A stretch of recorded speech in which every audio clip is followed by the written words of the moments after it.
Em Romanos capítulo 12, versículo 1 e 2, diz assim: Portanto, irmãos, pelas misericórdias de Deus, peço que ofereçam o seu corpo como sacrifício vivo, santo e agradável a Deus. Este é o culto racional de vocês. E não vivam conforme os padrões deste mundo, mas deixem que Deus os transforme pela renovação da mente, para que possam experimentar qual é a boa, agradável e perfeita vontade de Deus. Vamos ler de novo esse texto. Ele é tão importante, irmãos, tão relevante para as nossas vidas. Leia comigo. Portanto, irmãos, pelas misericórdias de Deus, peço que ofereçam o seu corpo como sacrifício vivo, santo e agradável a Deus. Este é o culto racional de vocês. E não vivam conforme os padrões deste mundo, mas deixem que Deus os transforme pela renovação da mente, para que possam experimentar qual é a boa, agradável e perfeita vontade de Deus. Feche teus olhos, vamos falar com Deus. Senhor, meu Deus e Pai, essa é a Tua palavra, Deus. Fala aos nossos corações, Pai, nesta manhã, nesta hora, para que possamos entender, ó Deus, a vontade do Senhor para as nossas vidas, para que possamos, meu Deus, compreender como alcançar a perfeita, a agradável, a boa vontade do Senhor, ó Pai, para que se cumpra nas nossas vidas tudo aquilo que o Senhor, meu Deus, já sonhou para nós, tudo aquilo, meu Deus, que o Senhor desejou que nós pudéssemos viver, ó Pai, em nome de Jesus. Fala aos nossos corações, fala às nossas vidas, ó Pai, em nome de Jesus. Diga amém, igreja. Você pode se assentar no seu lugar. A carta aos Romanos tem um clamor aqui. Olha só: peço, irmãos, pelas misericórdias de Deus. É como se a gente falasse: pelo amor de Deus, faça isso.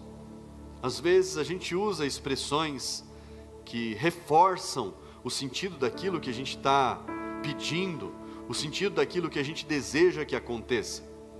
E aqui na carta está dizendo: pelas misericórdias de Deus, pelo amor de Deus, ofereçam o corpo de vocês como um sacrifício vivo, santo e agradável a Deus.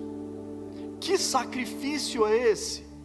Se Jesus já entregou a vida dele por nós como sacrifício, é o nosso louvor, é a nossa gratidão.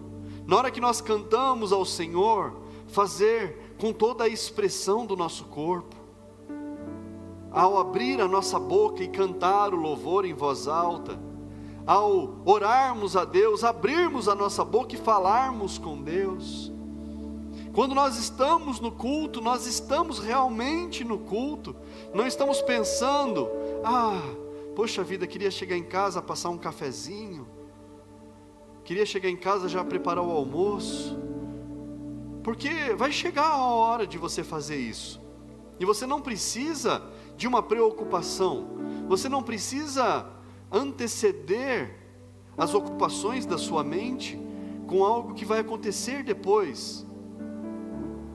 Então você precisa estar aqui, não de corpo presente, mas com a sua mente, além do seu corpo, com a sua mente, com os seus pensamentos, com a sua atenção, com o seu foco, com a sua adoração. Pelo amor de Deus, entreguem o corpo de vocês, ofereçam o seu corpo como sacrifício vivo. Acordar pela manhã, estar na casa de Deus, orar no relógio de oração, estar nos cultos durante a semana. Pelo amor de Deus, ofereçam o corpo de vocês como um sacrifício vivo, santo e agradável a Deus. É nós oferecermos o nosso melhor ao Senhor. Quando nós vamos colocar o dízimo no envelope, escolher as notas melhores. Eu não estou falando de preço, de número, mas se o seu dízimo é 50, escolhe a melhor nota de 50 para você pôr. Se a sua oferta é tanto, que aquele tanto sejam as melhores notas. Pastor, faz diferença? Vai mudar? Vai. Sabe o que muda, irmãos? A atitude. E nós precisamos entender que Deus observa os detalhes. A diferença está nos detalhes. Sabe, irmãos, quando que a gente entende que a diferença está nos detalhes? Quem aqui já foi num restaurante alguma vez na vida? Não estou falando que você vai todo dia, ninguém tem condições de fazer isso todo dia. Mas, quando a gente vai num restaurante em algum lugar, o que a gente deseja? Ser bem atendido, comer uma boa comida, não é, irmãos? É isso que a gente quer, mas a comida pode ser excelente, irmãos. Pode ser, sei lá, eu não sei se você gosta de carne, mas um filé mignon, vai dar fome, não pensa no almoço não, pensa aqui na igreja. Mas, uma boa carne, algo gostoso, bem servido, bem preparado. E a gente sabe quando é bem preparado, porque chega na mesa, está bem arrumadinho, tudo muito bem organizado. Mas e se o atendimento é ruim? E se a pessoa que está te atendendo, ela te trata mal, não te fala um boa noite, um bom dia, uma boa tarde, essa pessoa não é cordial, você vai ter o seu pacote completo? Não, vai faltar alguma coisa. Talvez você nem volte nesse lugar numa próxima vez em que você pensar sair para comemorar um aniversário de casamento, para um dia dos namorados, para um dia das mães, ou para algo corriqueiro. Você fala, vamos sair para comer hoje. Com certeza esse lugar já vai estar descartado. É assim ou não é, irmãos? É ou não é? Mas a comida não era boa? Mas o detalhe, irmãos, o detalhe faz a diferença. Então, quando há esse clamor aqui, esse pedido, esse reforço nesse pedido, é para que nós possamos entender que a nossa estada aqui na igreja, ou seja, em casa, que nos acompanha, de onde estiver, é o momento de você estar atento, focado. Porque às vezes, irmãos, pode acontecer de quem acompanha online, está lá ouvindo a mensagem e está lavando uma louça. Ô pastor, não pode? Pode, irmãos, não tem nenhum problema, ninguém vai para o inferno por isso. Mas o momento do meu culto, de eu separar um momento para eu cultuar a Deus, é um momento em que eu preciso estar totalmente atento. Não tem nenhum problema de eu ouvir uma mensagem fazendo algo a mais. Eu escuto mensagem dirigindo o carro. Ô pastor, então tinha que ter parado, né? Se eu fosse cultuar a Deus, seria o momento de eu parar e fazer o meu culto a Deus. Mas eu estou apenas ouvindo algo. Então eu não estou fazendo o meu culto a Deus, eu estou recebendo um conteúdo. Quantos entendem isso, compreendem isso? Diga amém. Então nós precisamos separar as coisas. Separar as coisas. Então aqui diz que seja o seu corpo entregue como sacrifício vivo, santo e agradável a Deus. Esse é o seu culto racional. O que é culto racional? Eu entender, eu compreender como eu devo fazer as coisas. Eu compreender que o momento do louvor eu preciso louvar. No momento da oração eu preciso orar. No momento da adoração eu vou adorar. Há momento para cada uma das coisas. No momento da palavra eu vou me alimentar. Eu vou comer da palavra de Deus. Quando eu recebo com maior fé, eu glorifico a Deus. E eu entendo que às vezes a gente está tão se alimentando tão bem, que a gente nem lembra de glorificar a Deus, porque a comida está boa, e é difícil a gente falar de boca cheia, não é? E é normal, irmãos. É por isso que eu não fico, glorifica a Deus, fala isso. Eu falo algumas coisas de vez em quando. Por quê? Porque eu sei que a gente está comendo. Não é assim, irmãos? E é tão bom a gente poder comer uma comida bem preparada. É por isso que há um apelo aqui para o momento de você realizar o seu culto. Realizar o seu culto. O tema dessa mensagem é quebre o padrão. Repita comigo assim: quebre o padrão. O texto continua dizendo assim: não vivam conforme os padrões deste mundo. Não vivam conforme os padrões deste mundo, mas deixem que Deus os transforme pela renovação da mente, para que possam experimentar qual é a boa, agradável e perfeita vontade de Deus. Não vivam segundo os padrões deste mundo. Quais são os padrões deste mundo, irmãos? Tantas coisas acontecem por aí, mas aqui está falando do culto racional, do seu momento de você adorar a Deus, de você se concentrar na palavra de Deus. Qual é o padrão do mundo? O que nós vemos hoje no padrão do mundo? É o padrão conteúdo rápido, conteúdo curto. Eu preciso ouvir uma frase de efeito para mudar o meu dia. Então eu vou ouvir ali um negócio de 1 minuto, e isso aqui vai fazer a diferença para mim. Irmãos, às vezes a gente come uma maçã que é rápido, às vezes a gente come uma bolachinha que é rápido, mas não sustenta. Não é assim? Olha eu falando para você não pensar no almoço e eu falando de comida. Olha eu distraindo você. Mas às vezes a gente come algo só para dar uma enganada, uma tapeada no estômago, para a gente depois tomar um bom café, para a gente almoçar ou para a gente jantar. Mas isso, irmãos, não é o nosso alimento. Ninguém vive de petisco, ninguém vive de bolachinha. A gente vive de alimento sólido, de coisa que dá sustância. Meu avô e minha avó já falavam, tem que ser sustância, tem que ter sustância, tem que ser comida forte, coisa boa.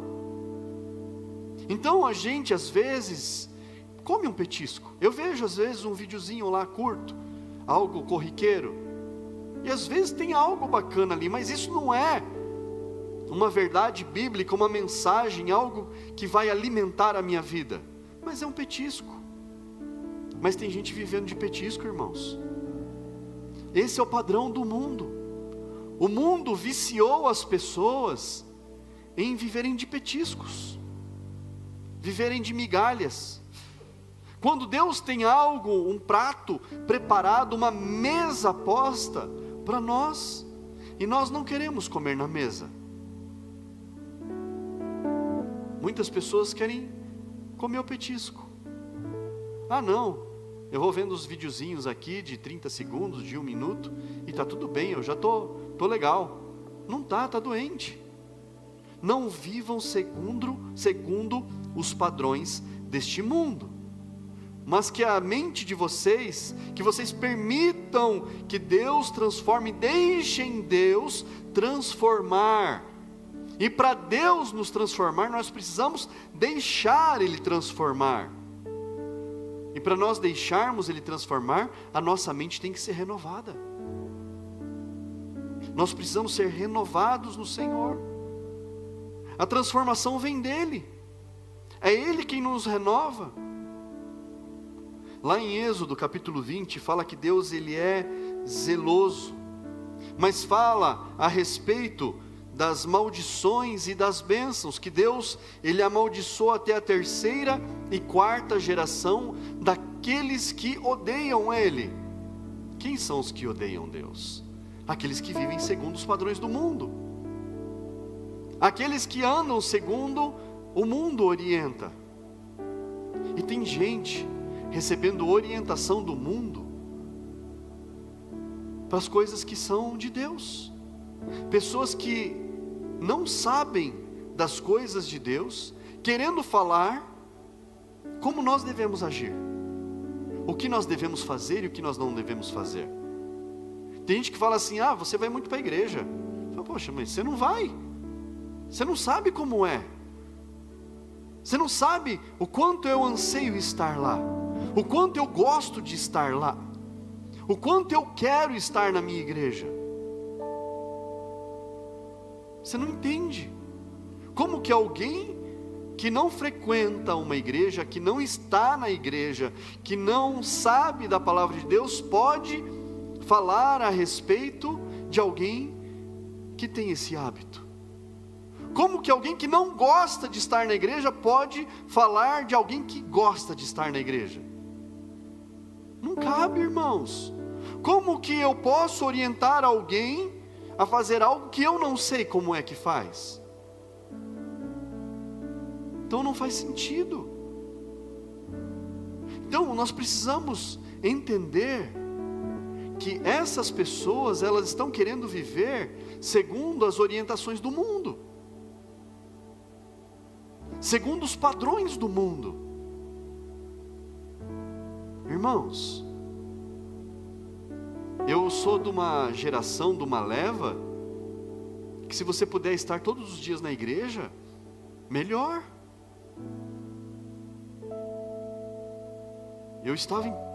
Na minha igreja, de onde eu cresci, da onde eu vim, eu não faltava em um culto, irmãos. Eu só faltava se eu tivesse morrido. Então eu não faltei. Eu estava em todos. Por quê? Fome e sede. Fome e sede de Deus. Irmãos, na pandemia, todas as igrejas fechadas, não podia mais ter culto. Quem lembra disso? Vocês lembram disso? Não podia ter culto. Na segunda-feira saiu o decreto: a partir de segunda-feira não tem culto, não tem igreja aberta. A gente começou a fazer culto segunda, terça, quarta, quinta, sexta, sábado e 4 cultos no domingo. 10 cultos na semana, irmãos. Pastor, mas como que vocês faziam? Equipe reduzida,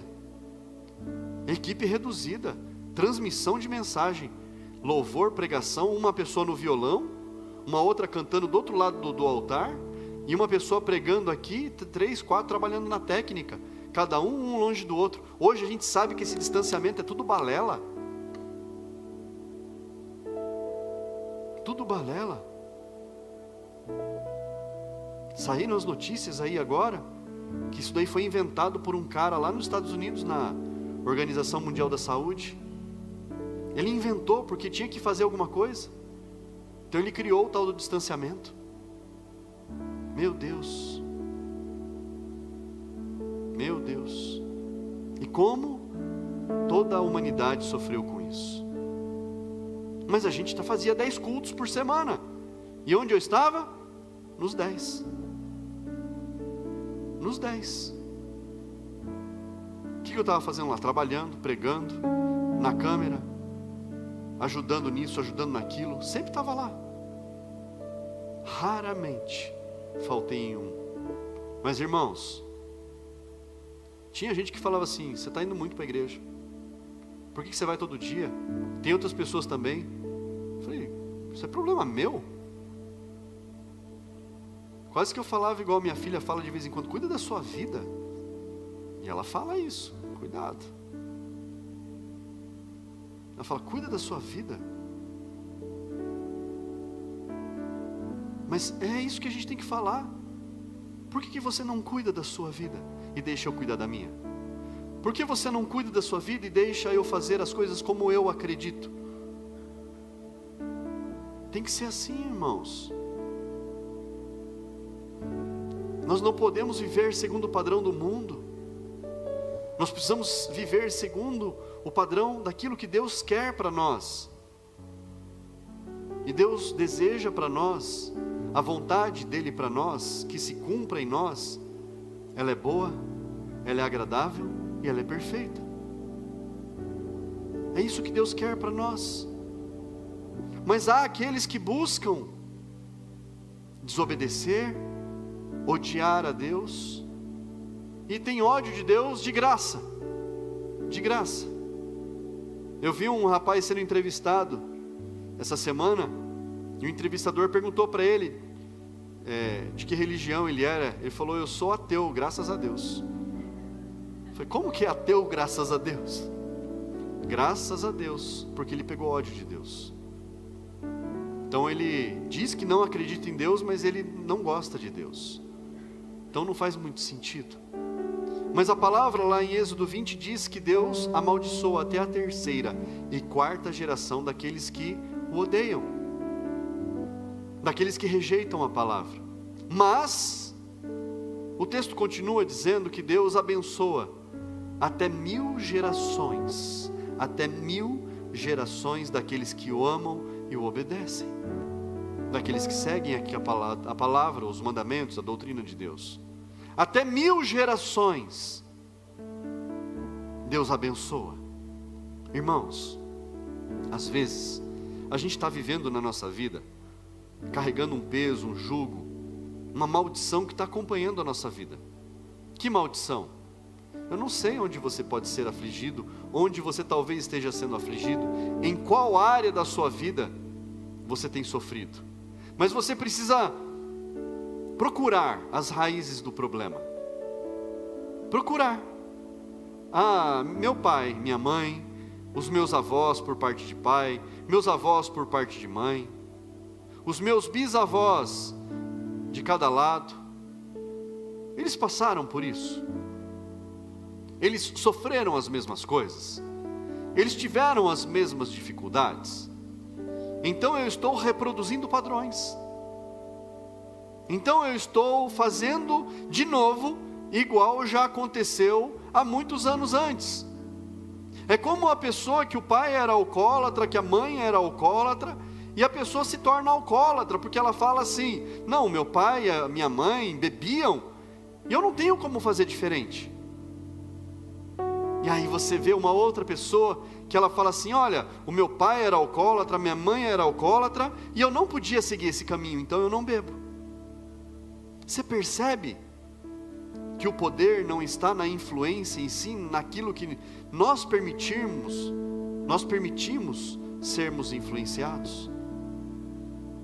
E se nós permitirmos que Deus nos influencie, e se nós deixarmos que Deus trabalhe na nossa mente, e se nós decidirmos que nós queremos que Deus faça a vontade dEle na nossa vida, será que não vai ser melhor?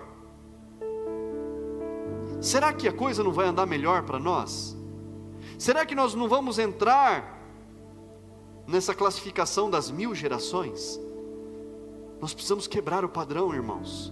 Precisamos despedaçar o padrão da herança maldita.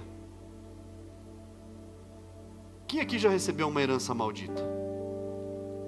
Talvez você nem se lembre, talvez você nem saiba. Mas às vezes a gente recebe uma herança maldita. Que herança maldita? Morreu um parente, eu vou ter que pagar as contas do parente. Herança maldita. Aconteceu tal coisa e eu que vou ter que me virar para resolver agora os problemas que caíram no meu colo. Herança maldita. Herança maldita. Mas nós temos as heranças benditas. São as coisas boas que nós recebemos. O avô, um familiar faleceu e deixou uma herança, deixou um carro, deixou dinheiro. Quantos aqui gostariam de receber uma herança bendita? Fala amém. Você não quer que o seu parente morra, eu também não quero. Mas um dia acontece. Porque todo mundo morre, irmãos, é a lei da vida, é a ordem natural da vida. E o que nós estamos recebendo? É algo bom? O que os nossos antepassados deixaram para nós? Deixaram coisas boas? Deixaram bons conselhos? Deixaram heranças para nós, que nós pudéssemos desfrutar de algo bom? Eu conheço uma história de uma casa, de uma família, que passava um aperto danado, irmãos. Um aperto enorme.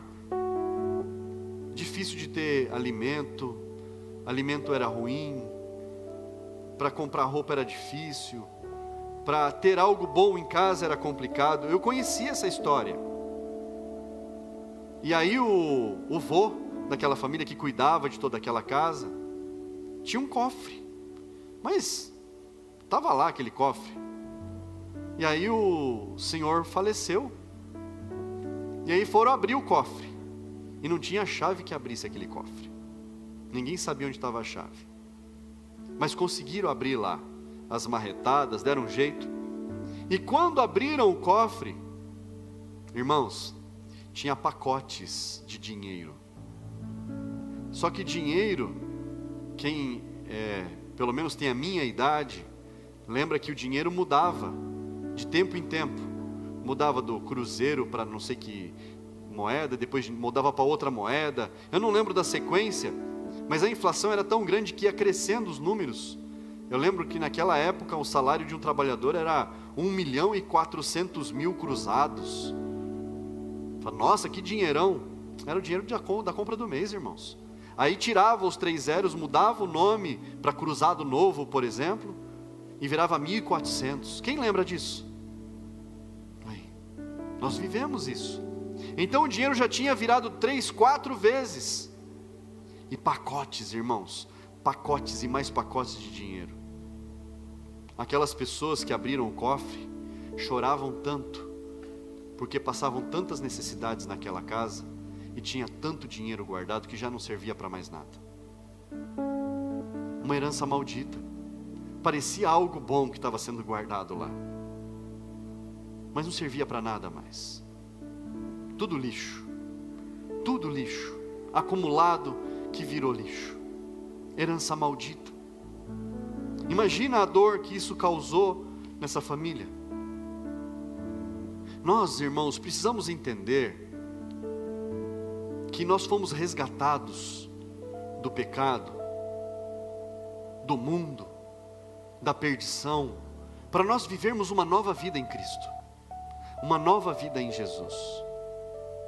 Mas, às vezes, a gente não entende os processos, e a gente precisa passar por esses processos. E os processos em nós, eles transformam a nossa vida. Os processos em nós, eles fazem com que a nossa vida seja completa. Irmãos, quando eu me converto, quando alguém se converte, essa pessoa ela é tirada da lama. É assim a conversão. A pessoa ela é arrancada da lama.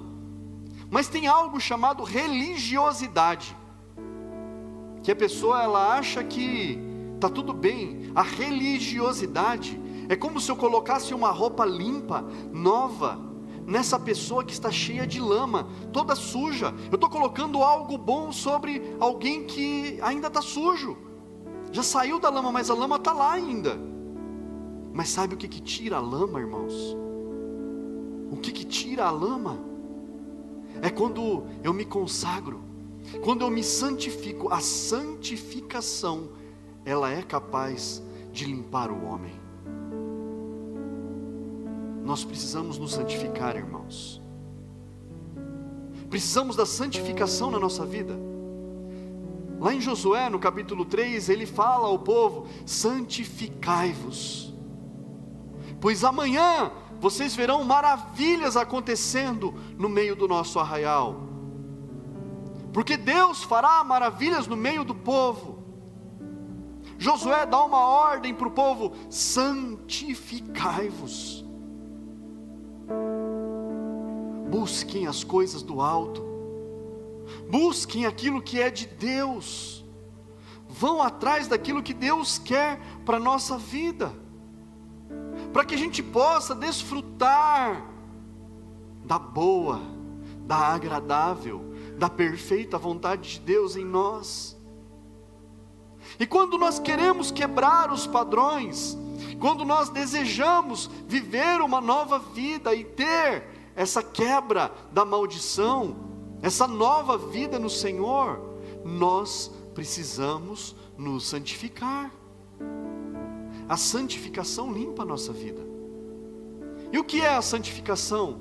É eu buscar mais a Deus, é eu estar mais presente para eu entender o que Deus quer para a minha vida, é eu comer comida boa e parar de comer porcaria, eu me alimentar daquilo que Deus está preparando para mim, e deixar de comer das coisas que o mundo preparou, porque irmãos, o que mais tem lá fora são banquetes, que a gente acha que é comida boa, parece algo maravilhoso, parece bom, é como uma parmegiana comida 1h, você vai dormir e se acorda mal, porque é pesado, não é bom para o horário. Bom comer uma comida dessa, cheia de molho, cheia de queijo. Olha eu falando de comida de novo para distrair você. É bom na hora do almoço, fica a dica. Uma comida dessa vai bem na hora do almoço, porque ela é pesada. Tem hora certa para comer as coisas. O mundo quer servir as coisas para nós de qualquer jeito, na hora errada.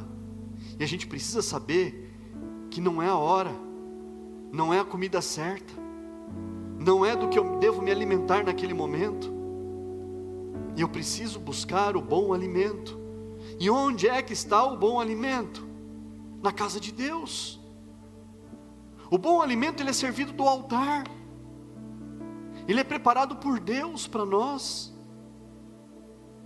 E é isso que nós devemos comer, irmãos. É assim que nós vamos aprender a quebrar os padrões. Buscando do Senhor a santificação. Buscando do Senhor aquilo que Ele tem para nós. Buscando de Deus a orientação para que a gente possa viver e desfrutar da boa, da agradável e da perfeita vontade de Deus.